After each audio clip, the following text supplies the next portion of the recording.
Chapter 21 of the Haunted Hotel. Lord and Lady Montbarry were received by the housekeeper, the manager being absent for a day or two on business connected with the affairs of the hotel. The rooms reserved for the travellers on the first floor were 3 in number, consisting of 2 bedrooms opening into each other and communicating on the left with a drawing-room. Complete so far, the arrangements proved to be less satisfactory in reference to the 3rd bedroom required for Agnes and for the eldest daughter of Lord Montbarry, who usually slept with her on their travels. The bedchamber on the right of the drawing-room was already occupied by an English widow lady. Other bedchambers at the other end of the corridor were also let in every case. There was accordingly no alternative but to place at the disposal of Agnes a comfortable room on the 2nd floor. Lady Montbarry vainly complained of this separation of one of the members of her travelling party from the rest. The housekeeper politely hinted that it was impossible for her to ask other travellers to give up their rooms. She could only express her regret and assure Miss Lockwood that her bedchamber on the 2nd floor was one of the best rooms in that part of the hotel. On the retirement of the housekeeper, Lady Montbarry noticed that Agnes had seated herself apart, feeling apparently no interest in the question of the bedrooms. Was she ill? No, she felt a little unnerved by the railway journey, and that was all. Hearing this, Lord Montbarry proposed that she should go out with him and try the equipment of half an hour's walk in the cool evening air. Agnes gladly accepted the suggestion. They directed their steps toward the square of St. Mark, so as to enjoy the breeze blowing over the lagoon. It was the first visit of Agnes to Venice. The fascination of the wonderful city of the waters exerted its full influence over her sensitive nature. The proposed half-hour of the walk had passed away, and was fast expanding to half an hour more, before Lord Montbarry could persuade his companion to remember that dinner was waiting for them. As they returned, passing under the colonnade, neither of them noticed a lady in deep mourning loitering in the open space of the square. She started as she recognized Agnes walking with the new Lord Montbarry, hesitated for a moment, and then followed them at a discreet distance back to the hotel. Lady Montbarry received Agnes in high spirits, with news of an event which had happened in her absence. She had not left the hotel more than 10 minutes before a little note in pencil was brought to Lady Montbarry by the housekeeper. The writer proved to be no less a person than the widow lady who occupied the room on the other side of the drawing-room which her ladyship had vainly hoped to secure for Agnes. Writing under the name of Mrs. James, the polite widow explained that she had heard from the housekeeper of the disappointment experienced by Lady Montbarry in the matter of the rooms. Mrs. James was quite alone, and as long as her bedchamber was airy and comfortable, it mattered nothing to her whether she slept on the 1st or the 2nd floor of the house. She had, accordingly, much pleasure in proposing to change rooms with Miss Lockwood. Her luggage had already been removed, and Miss Lockwood had only to take possession of the room, number 13A, which was now entirely at her disposal. "I immediately proposed to see Mrs. James," Lady Montbarry continued, "and to thank her personally for her extreme kindness. But I was informed that she had gone out, without leaving word at what hour she might be expected to return. I have written a little note of thanks, saying that we hope to have the pleasure of personally expressing our sense of Mrs. James's courtesy tomorrow. In the meantime, Agnes, I have ordered your boxes to be removed downstairs. Go and judge for yourself, my dear, if that good lady has not given up to you the prettiest room in the house." With those words, Lady Montbarry left Miss Lockwood to make a hasty toilette for dinner. The new room at once produced a favourable impression on Agnes. The large window opening into a balcony commanded an admirable view of the canal. The decorations on the walls and ceiling were skilfully copied from the exquisitely graceful designs of Raphael in the Vatican. The massive wardrobe possessed compartments of unusual size, in which double the number of dresses that Agnes possessed might have been conveniently hung at full length. In the inner corner of the room, near the head of the bedstead, there was a recess which had been turned into a little dressing-room, and which opened by a second door on the inferior staircase of the hotel, commonly used by the servants. Noticing these aspects of the room at a glance, Agnes made the necessary change in her dress as quickly as possible. On her way back to the drawing-room she was addressed by a chambermaid in the corridor who asked for her key. "I will put your room tidy for the night, miss," the woman said, "and I will then bring the key back to you in the drawing-room." While the chambermaid was at her work, a solitary lady, loitering about the corridor of the second story, was watching her over the banisters. After a while the maid appeared with her pail in her hand, leaving the room by way of the dressing-room and the back stairs. As she passed out of sight, the lady on the second floor, no other, it is needless to add, than the Countess herself, ran swiftly down the stairs, entered the bedchamber by the principal door, and hid herself in the empty side compartment of the wardrobe. The chambermaid returned, completed her work, locked the door of the dressing-room on the inner side, locked the principal entrance door on leaving the room, and returned the key to Agnes in the drawing-room. The travellers were just sitting down to their late dinner when one of the children noticed that Agnes was not wearing her watch. Had she left it in her bedchamber in the hurry of changing her dress? She rose from the table at once in search of her watch, Lady Montbarry advising her as she went out to see to the security of her bedchamber, in the event of there being thieves in the house. Agnes found her watch forgotten on the toilet table, as she had anticipated. Before leaving the room again, she acted on Lady Montbarry's advice, and tried the key in the lock of the dressing-room door. It was properly secured. She left the bedchamber, locking the main door behind her. Immediately on her departure, the Countess, oppressed by the confined air in the wardrobe, ventured on stepping out of her hiding-place into the empty room. Entering the dressing-room, she listened at the door until the silence outside informed her that the corridor was empty. Upon this, she unlocked the door, and, passing out, closed it again softly, leaving it to all appearance, when viewed on the inner side, as carefully secured as Agnes had seen it when she tried the key in the lock with her own hand. While the Montbarrys were still at dinner, Henry Westwick joined them, arriving from Milan. When he entered the room, and again when he advanced to shake hands with her, Agnes was conscious of a latent feeling which secretly reciprocated Henry's unconcealed pleasure on meeting her again. For a moment only she returned his look, and in that moment her own observation told her that she had silently encouraged him to hope. She saw it in the sudden glow of happiness which overspread his face, and she confusedly took refuge in the usual conventional inquiries relating to the relatives whom he had left at Milan. Taking his place at the table, Henry gave a most amusing account of the position of his brother Francis between the mercenary opera dancer on one side and the unscrupulous manager of the French theatre on the other. Matters had proceeded to such extremities that the law had been called on to interfere, and had decided the dispute in favor of Francis. On winning the victory, the English manager had at once left Milan, recalled to London by the affairs of his theatre. He was accompanied on the journey back, as he had been accompanied on the journey out, by his sister. Resolved, after passing 2 nights of terror in the Venetian hotel, never to enter it again, Mrs. Norbury asked to be excused from appearing at the family festival on the ground of ill health. At her age, travelling fatigued her, and she was glad to take advantage of her brother's escort to return to England. While the talk at the dinner table flowed easily onward, the evening time advanced to night, and it became necessary to think of sending the children to bed. As Agnes rose to leave the room, accompanied by the eldest girl, she observed with surprise that Henry's manner suddenly changed. He looked serious and preoccupied, and when his niece wished him good night, he abruptly said to her, "Marian, I want to know what part of the hotel you sleep in." Marian, puzzled by the question, answered that she was going to sleep as usual with Aunt Agnes. Not satisfied with that reply, Henry next inquired whether the bedroom was near the rooms occupied by the other members of the travelling party. Answering for the child, and wondering what Henry's object could possibly be, Agnes mentioned the polite sacrifice made to her convenience by Mrs. James. "Thanks to that lady's kindness," she said, "Marian and I are only on the other side of the drawing-room."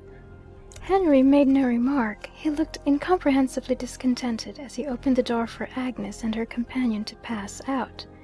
After wishing them good night, he waited in the corridor until he saw them enter the fatal corner room, and then he called abruptly to his brother, "Come out, Stephen, and let us smoke."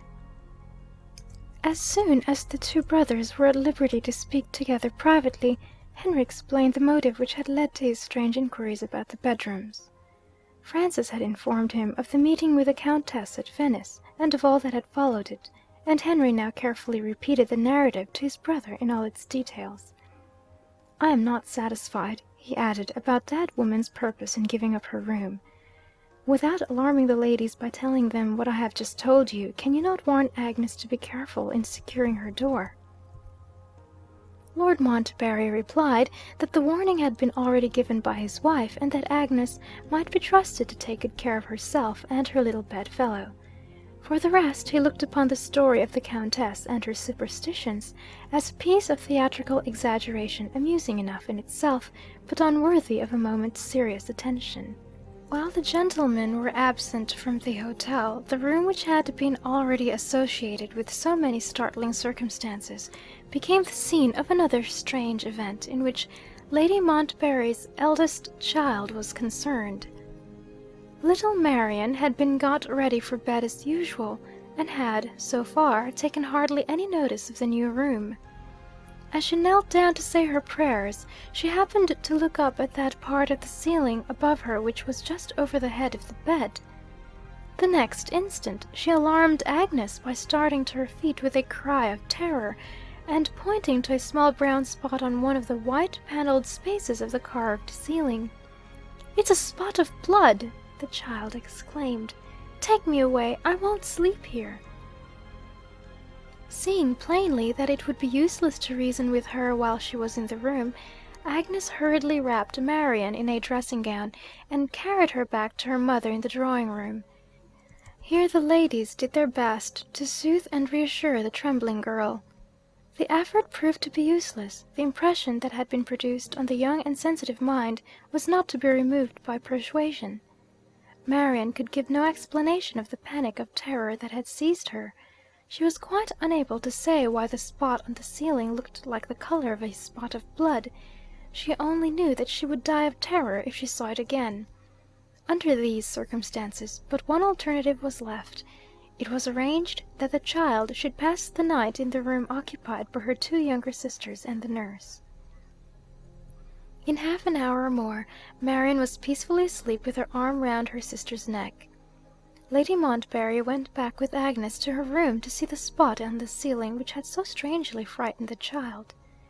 It was so small as to be only just perceptible, and it had in all probability been caused by the carelessness of a workman, or by a dripping from water accidentally spilt on the floor of the room above. "I really cannot understand why Marian should place such a shocking interpretation on such a trifling thing," Lady Montbarry remarked.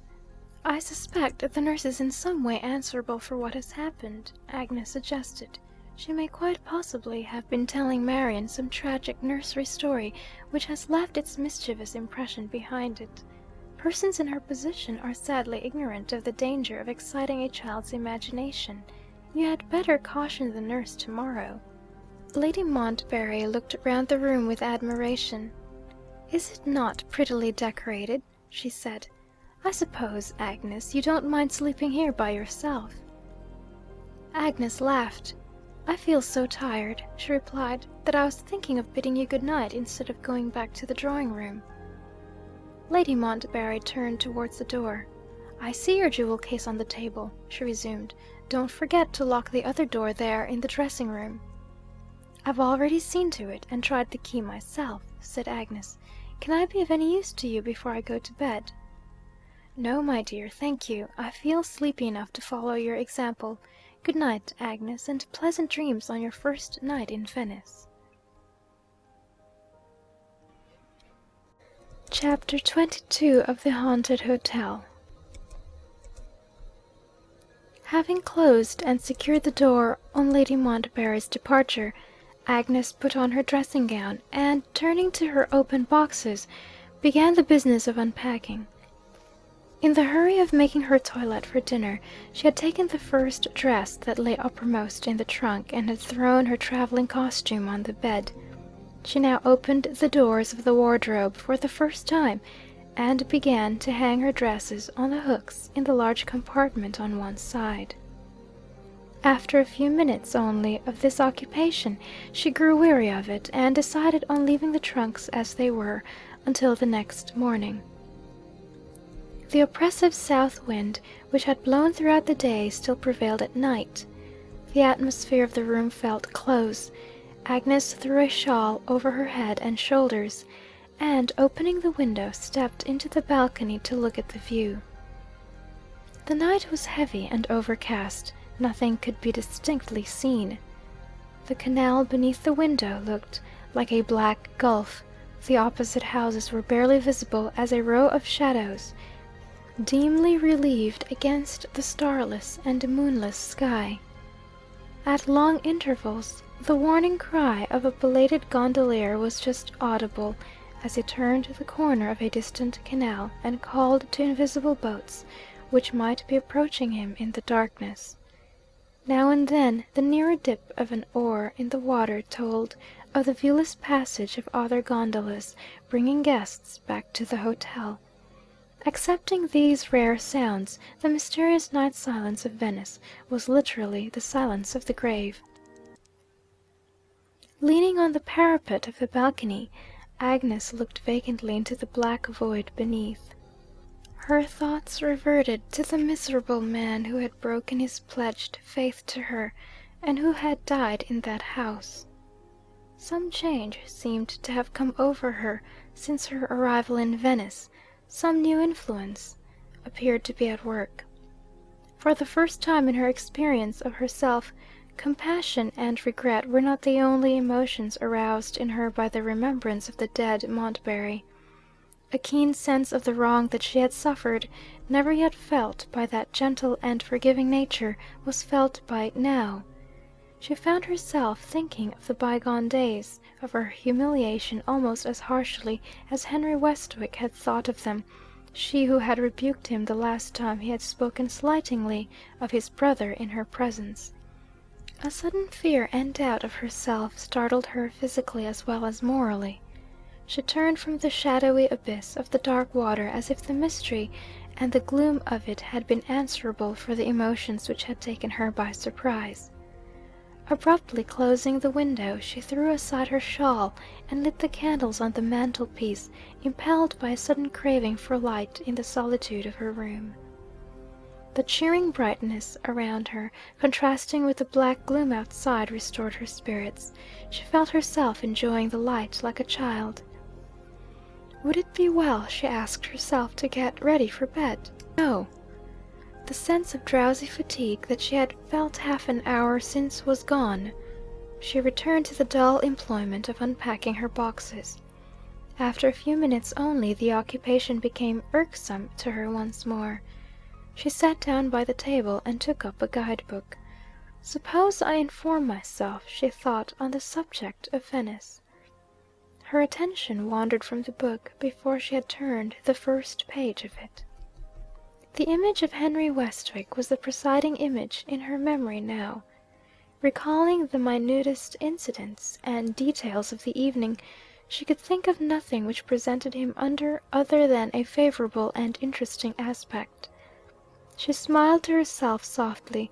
Her colour rose by fine gradations as she felt the full luxury of dwelling on the perfect truth and modesty of his devotion to her.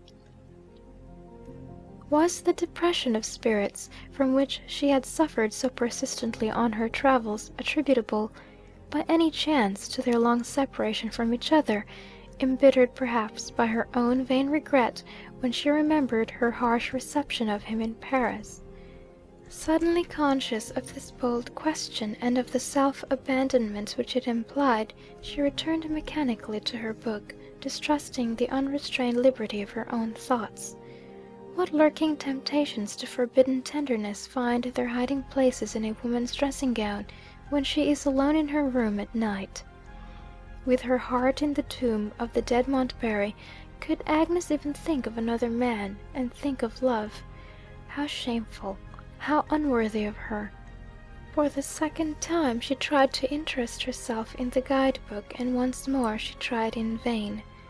Throwing the book aside, she turned desperately to the one resource that was left, to her luggage, resolved to fatigue herself without mercy, until she was weary enough and sleepy enough to find a safe refuge in bed. For some little time she persisted in the monotonous occupation of transferring her clothes from her trunk to the wardrobe. The large clock in the hall, striking midnight, reminded her that it was getting late. She sat down for a moment in an armchair by the bedside to rest. The silence in the house now caught her attention and held it disagreeably. Was everybody in bed and asleep but herself? Surely it was time for her to follow the general example.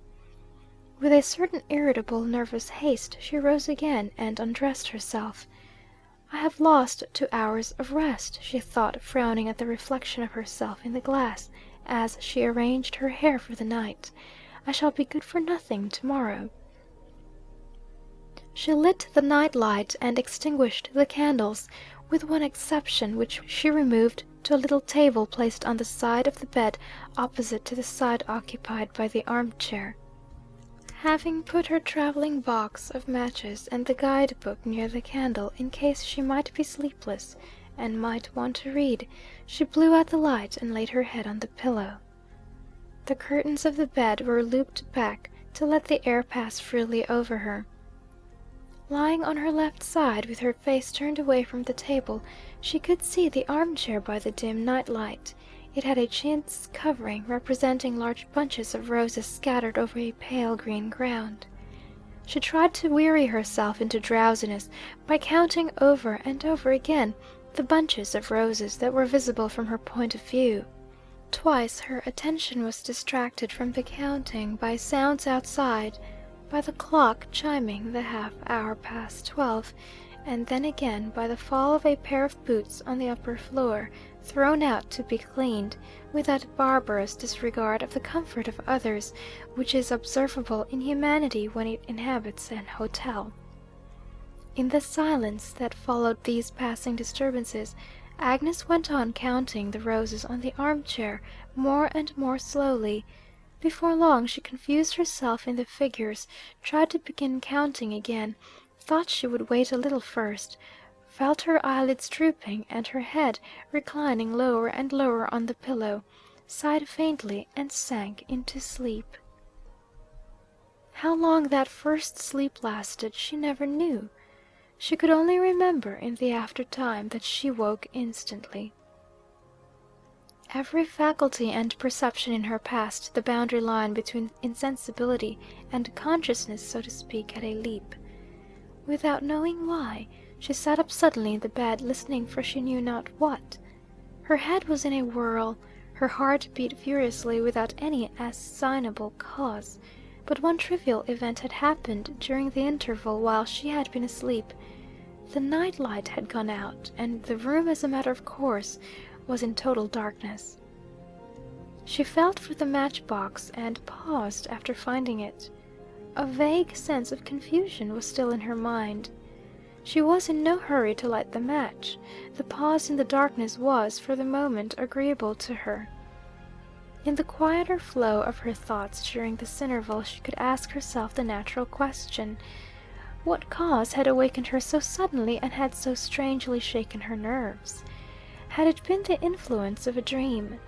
She had not dreamed at all, or, to speak more correctly, she had no waking remembrance of having dreamed. The mystery was beyond her fathoming. The darkness began to oppress her. She struck the match on the box and lit her candle. As the welcome light diffused itself over the room, she turned from the table and looked towards the other side of the bed. In the moment when she turned, the chill of a sudden terror gripped her round the heart, as with the clasp of an icy hand. She was not alone in her room. There, in the chair at the bedside, there, suddenly revealed under the flow of light from the candle, was the figure of a woman reclining. Her head lay back over the chair, Her face, turned up to the ceiling, had the eyes closed, as if she was wrapped in a deep sleep.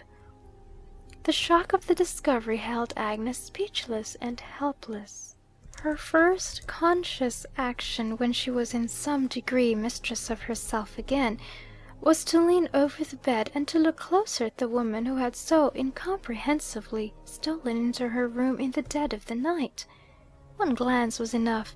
She started back with a cry of amazement. The person in the chair was no other than the widow of the dead Montbarry, the woman who had warned her that they were to meet again, and that the place might be Venice. Her courage returned to her, stung into action by the natural sense of indignation which the presence of the Countess provoked. "Wake up!" she called out. "How dare you come here? How did you get in? Leave the room, or I will call for help." She raised her voice at the last words. It produced no effect. Leaning farther over the bed, she boldly took the Countess by the shoulder and shook her. Not even this effort succeeded in rousing the sleeping woman. She still lay back in the chair, possessed by a torpor like the torpor of death, insensible to sound, insensible to touch. Was she really sleeping, or had she fainted? Agnes looked closer at her. She had not fainted. Her breathing was audible, rising and falling in deep, heavy gasps. At intervals she ground her teeth savagely. Beads of perspiration stood thickly on her forehead. Her clenched hands rose and fell slowly from time to time on her lap. Was she in the agony of a dream, or was she spiritually conscious of something hidden in the room? The doubt involved in that last question was unendurable. Agnes determined to rouse the servants who kept watch in the hotel at night. The bell handle was fixed to the wall on the side of the bed by which the table stood. She raised herself from the crouching position which she had assumed in looking close at the Countess, and turning towards the other side of the bed, stretched out her hand to the bell. At the same instant she stopped and looked upward. Her hand fell helplessly at her side. She shuddered and sank back on the pillow. What had she seen? She had seen another intruder in her room. Midway between her face and the ceiling there hovered a human head, severed at the neck like a head struck from the body by the guillotine. Nothing visible, nothing audible, had given her any intelligible warning of its appearance. Silently and suddenly the head had taken its place above her. No supernatural change had passed over the room or was perceptible in it now. The dumbly tortured figure in the chair, the broad window opposite the foot of the bed, with the black night beyond it, the candle burning on the table, these and all other objects in the room remained unaltered. One object more, unutterably horrid, had been added to the rest. That was the only change, no more, no less. By the yellow candlelight she saw the head distinctly hovering in mid-air above her. She looked at it steadfastly, spellbound by the terror that held her. The flesh of the face was gone. The shriveled skin was darkened in hue like the skin of an Egyptian mummy, except at the neck. There it was of a lighter color. There it showed spots and splashes of the hue of that brown spot on the ceiling which the child's fanciful terror had distorted into the likeness of a spot of blood. Thin remains of a discolored moustache and whiskers, hanging over the upper lip and over the hollows where the cheeks had once been, made the head just recognizable as the head of a man. Over all the features, death and time had done their obliterating work. The eyelids were closed. The hair on the skull, discolored like the hair on the face, had been burnt away in places.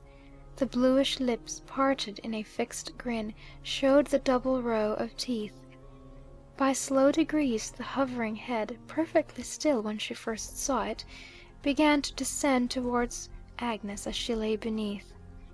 By slow degrees that strange doubly blended odour which the commissioners had discovered in the vaults of the old palace which had sickened Francis Westwick in the bedchamber of the new hotel, spread its fetid exhalations over the room.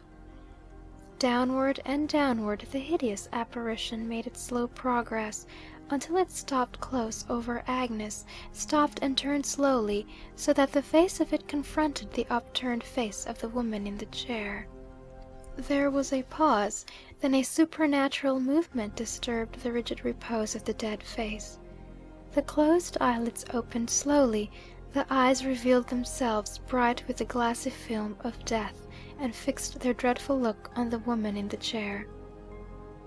Agnes saw that look, saw the eyelids of the living woman open slowly like the eyelids of the dead, saw her rise as if in obedience to some silent command, and saw no more.